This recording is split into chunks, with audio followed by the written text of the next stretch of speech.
Everyone, welcome back to the High Tea Hoops podcast. I am Brian Bosche at the Duke of Hoops, and as always, joined by Skylar Smith at the Duchess of Hoops. What's up, Duchess? Hello. Hi. Good win last night, Skylar, for your Heat. Today, we have a very special guest, Matt Evans, founder of Lakers UK. Matt, thank you for joining. Yeah, thanks for having me. It's been nice to meet you both, and I'm excited. Yeah, not as excited as you might have been 24 hours ago after a potential sweep there, but a lot of good stuff to get into today. Yes, thank you, Skylar. Just throwing shade right away. If it would have been a sweep, I would have been so sad. But before we get into the series, Matt, do you want to just give us a little background on yourself? Why did you start Lakers UK? So I'll try and do it as brief as possible. So I've been a Laker fan for about 10 years. Since the last championship run, probably around 2010. I don't really remember 2009.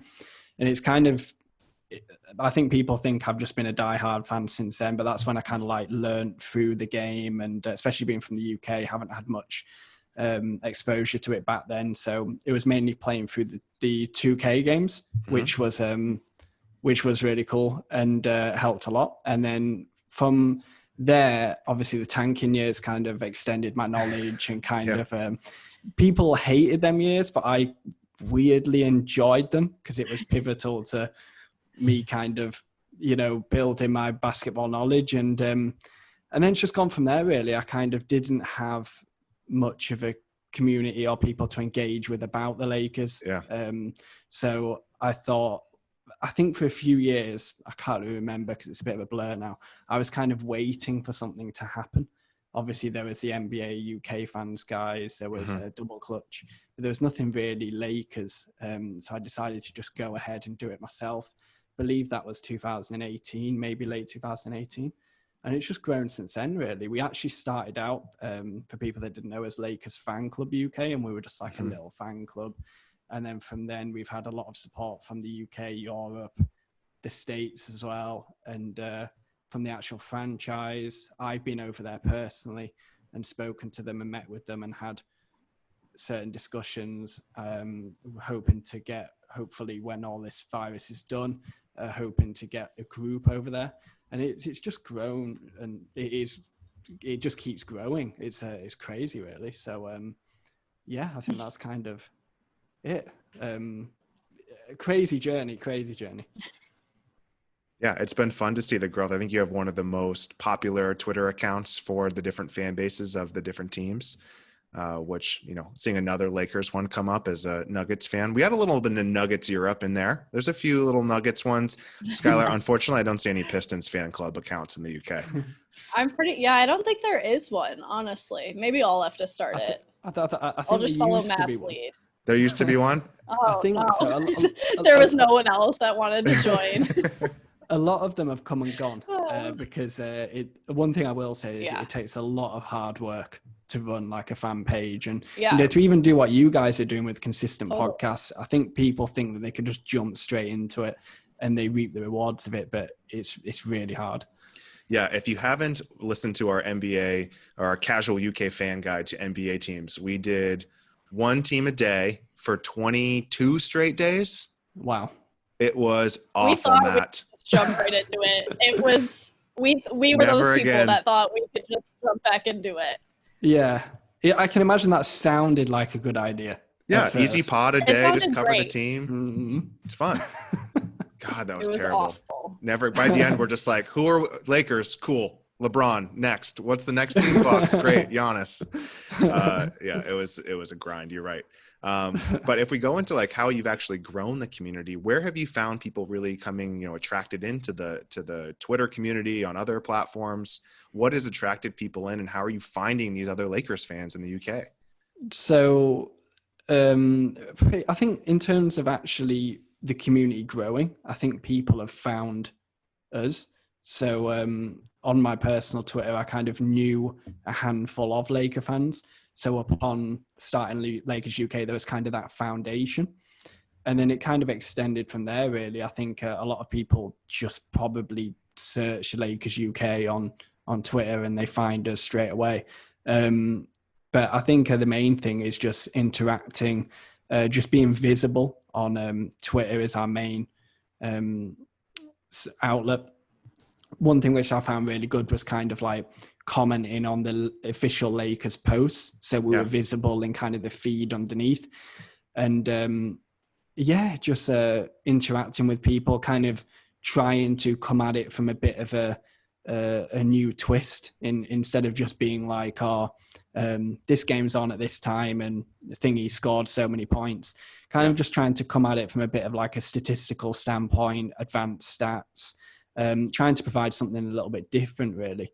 And people have just found us since.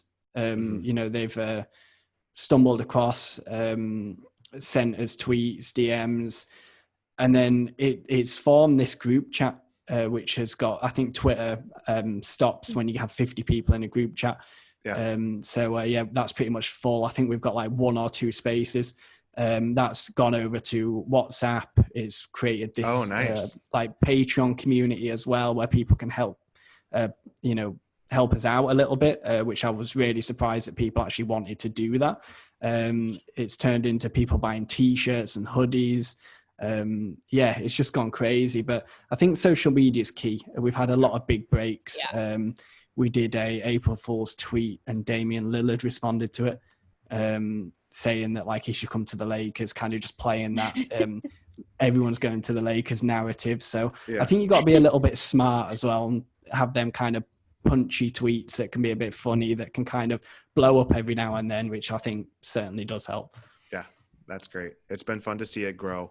And to go into this season a little bit, with AD coming onto the team, with LeBron healthy, after I think his glute injury or something, first time he was injured in a long time. What were some of your expectations coming into this season and excitement around the season? There was certainly excitement around AD signing, because LeBron just needed that out and out superstar next to him. Personally, I've liked AD since he came out of college. Well, he didn't need it, Matt, but he always tends to get them and bring them in. Well, with the disappointment of last season, where we thought that they had the right pieces around him, they tried to do it a little bit different. They tried to do it a little bit different with kind of having multiple playmakers on the team. Well, that's how they described it, and it just blew up in the face, really. And I've been a believer that you don't really win in the league with youth, or with a Lonzo team full of youth. And Brandon Ingram. I like Lonzo. I would keep an eye out. There could be a possibility that he comes back via trade potentially. It's just so funny. LeBron is never patient with players like Lonzo. He needs a fully developed superstar or get off the team. Yeah, the craziest one's been Brandon Ingram, because obviously a lot of people now are like, we should have kept him and things like that. But thinking back, like, I don't think anyone wanted to keep Ingram. No. Like when that trade went through. Good move not to. Time, yeah. Yeah, and it's been cool to see players like that grow. It's hurt a little bit. Seeing them kind of flourish elsewhere, even kind of the lesser ones. Like, I was quite big on Thomas Bryant, who's with Washington now playing a role. Svi Mikhailuk at the Pistons. I think that one hurt a little bit when he went, and obviously Zubac with the Clippers kind of was just thrown away for nothing, really. Yeah, that was a crazy one. For Mike Muscala, I don't know. Magic Johnson. You're right though. This is a really interesting bunch of Lakers players. Like, you got LeBron and AD obviously, but everyone behind them is just a really interesting ragtag group of characters, both on the court and off the court. It feels like literally any night, like, one of them is going to step up and have a huge game. You just never know who it is each night, and they all have such like interesting, unique personalities. So who have been your favorite players other than Bron and AD? Who have been your favorite to watch on this team, and who have been your favorite personalities off the court? Because I tend to shit on a lot of their personalities, to be honest. I think personality wise, you put me on the spot with that one. Yeah, I think I kind of like the ones that are like really like rough and gritty. I really like the Markieff Morris acquisition. I thought that was a really good pickup. We found one person who likes a Morris twin. That's great. He's a better twin though. Yeah, he is the better, especially when he's just hitting 3-point daggers over and Definitely the over better again. twin. Yeah, so I've kind of enjoyed that. It's kind of nice being having the experienced heads. Like at first, it didn't really work with Rondo, but having the likes of like Rondo, Danny Green, kind of them, just cool heads. On the court, I've really liked KCP this year. I think he's been really good. He's had a good series. He struggled a lot lately. Well, in the last like 2 games, I think. But throughout the playoffs, he's been shooting at like over 40%. Throughout the season, he was that 40% shooter. I don't think anyone saw that coming. And then obviously Alex Caruso as well. It's been fantastic. Alex Caruso are you part of the Alex Caruso, like just fandom? The energy around him, do you buy in?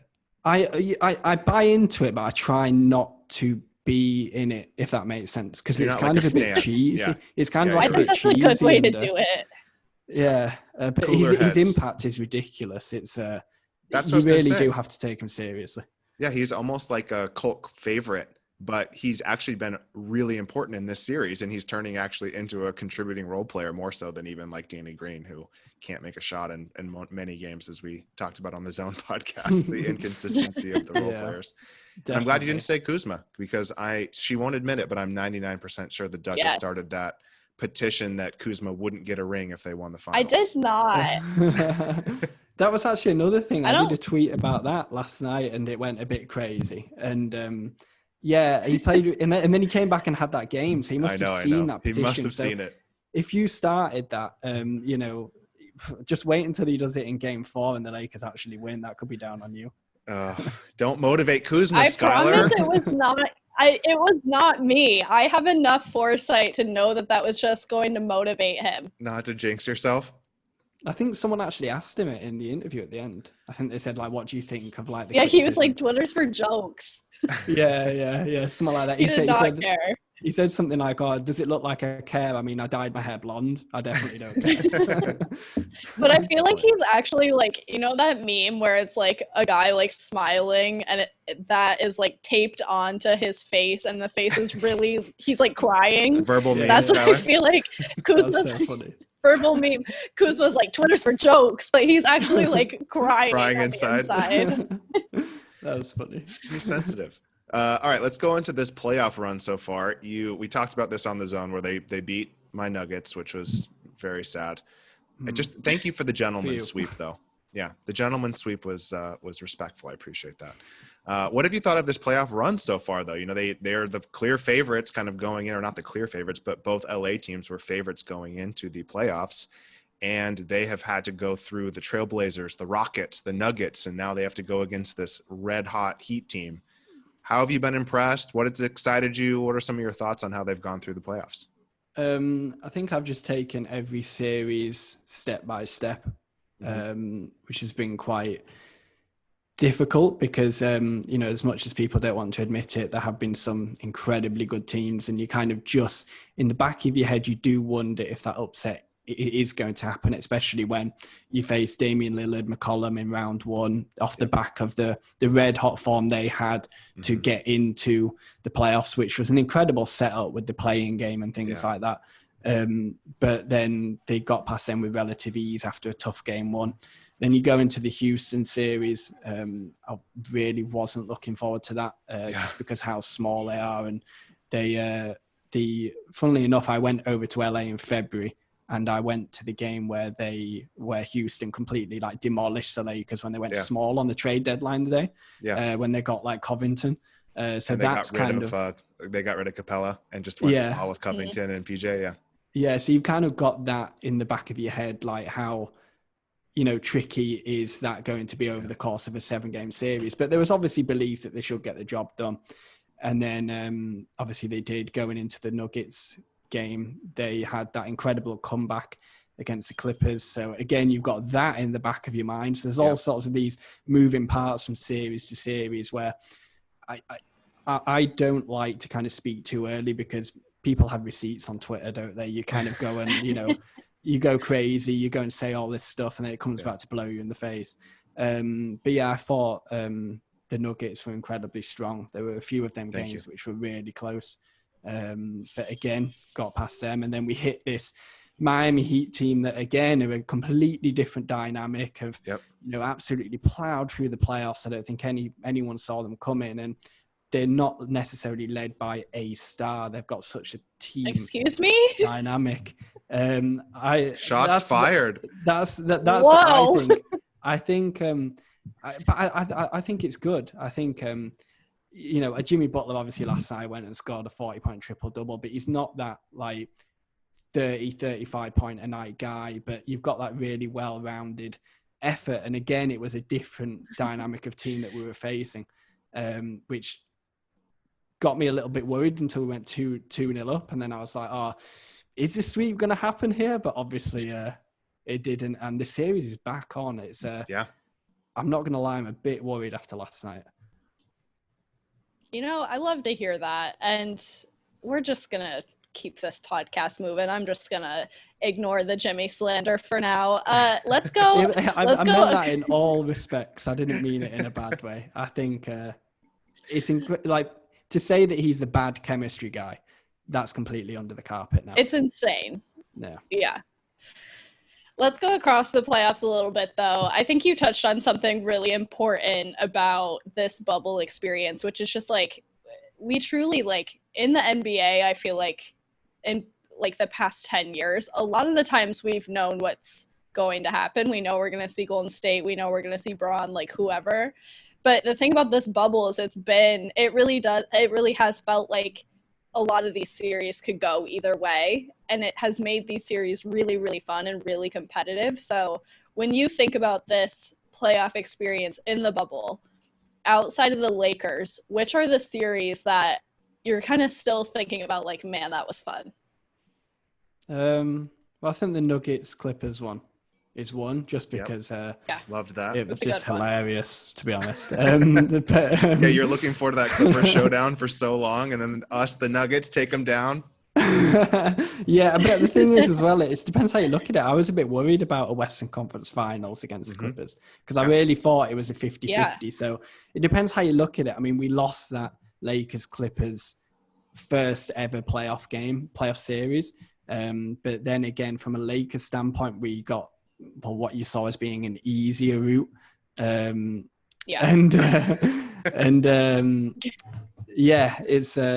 quite an interesting way of looking at it. But I think the Bucks were fascinating in the playoffs, and when going on to Miami, I just think how they completely steamrolled through the Bucks, and then looked like they were going to do it to the Celtics, who kind of had a little bit of a late fight back. Yeah, I think I'm not just saying that because we're obviously doing a finals review or mid-series review or whatever it is, but I just think that they have been the fairy tale story of the bubble as a whole. Really, you're in it to win it. So everyone's kind of forgetting about what the regular season was like now, and all eyes are on the finals. So I think the Heat definitely have I don't know, you guys can speak for me, but I imagine they've probably taken the nation's hearts over there.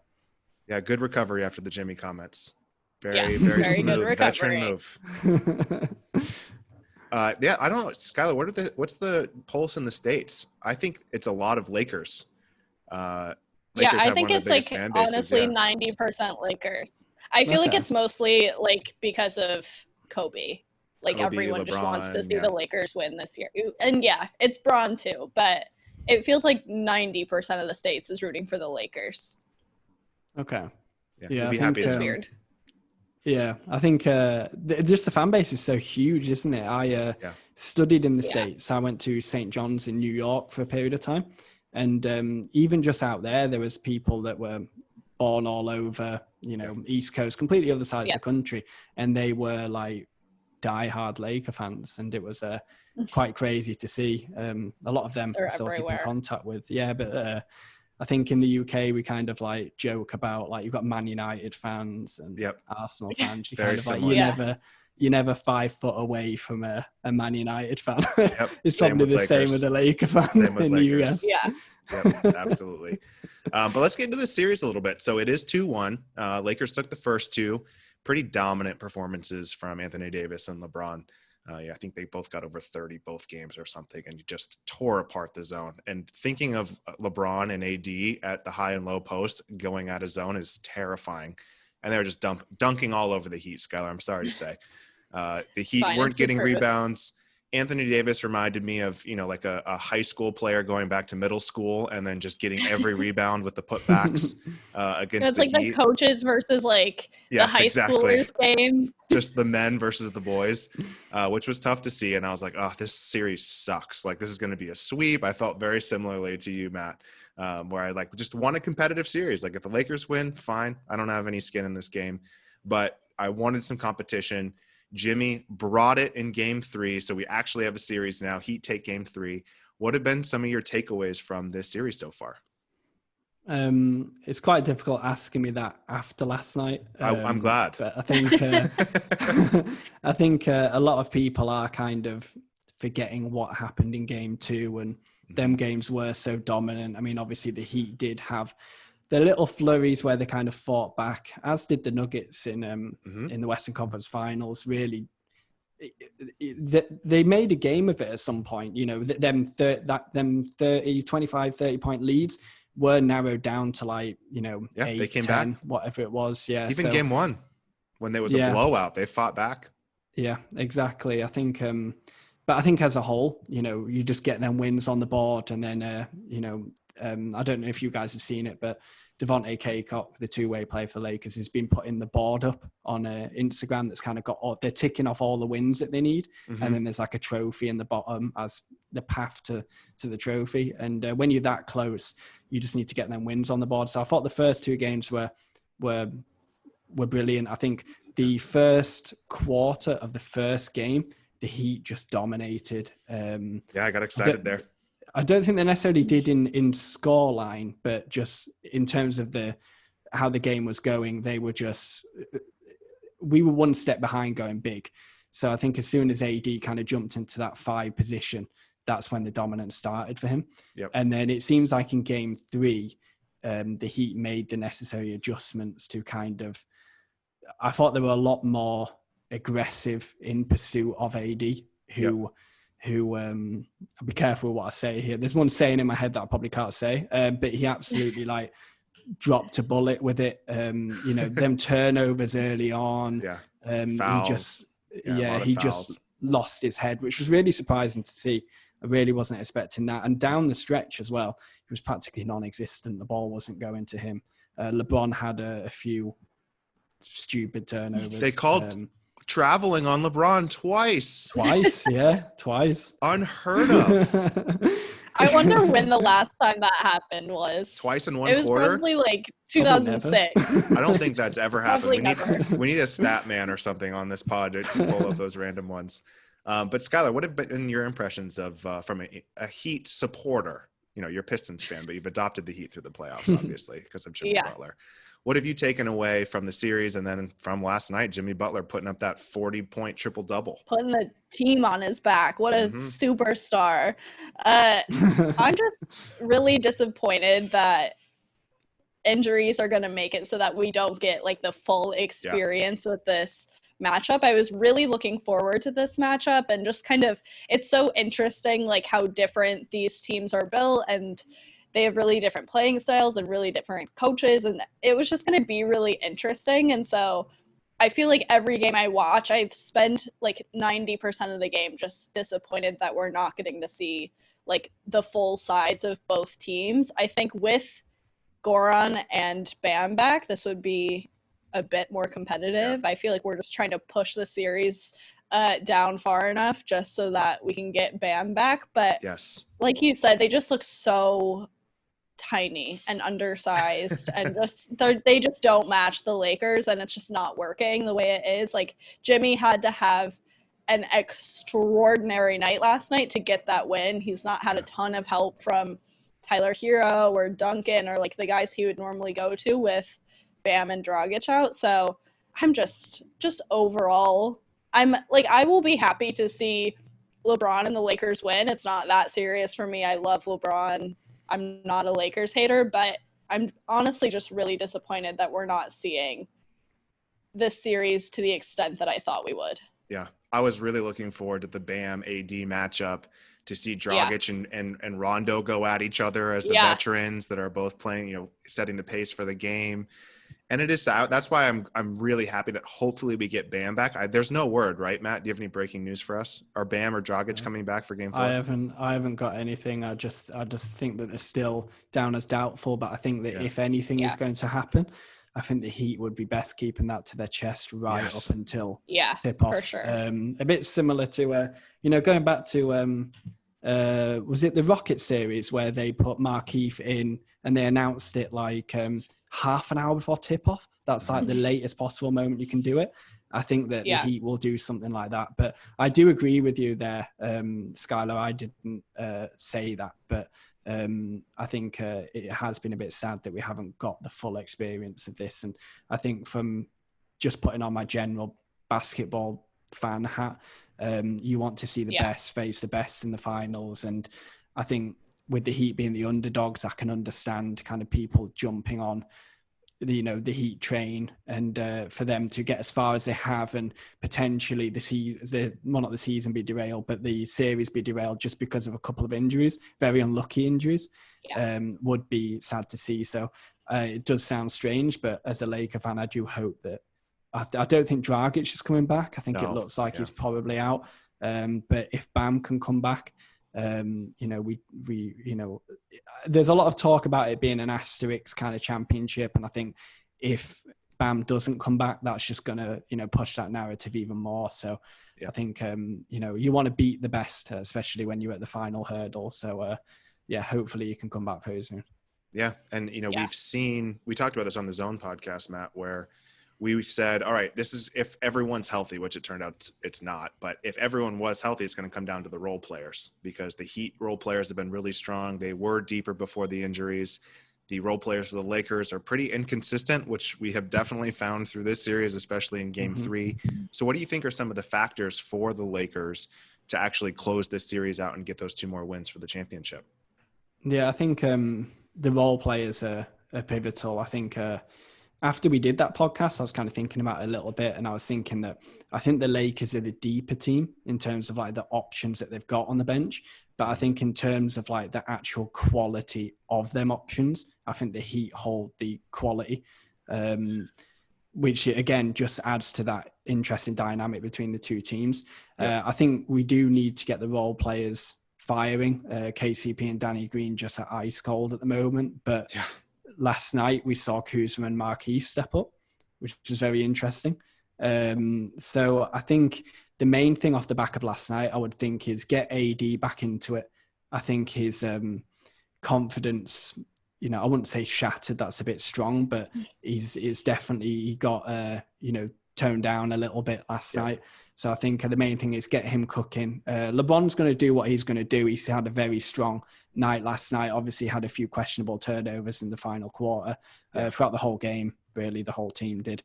So I think the main thing would be getting AD back into it. He was playing at a finals MVP level.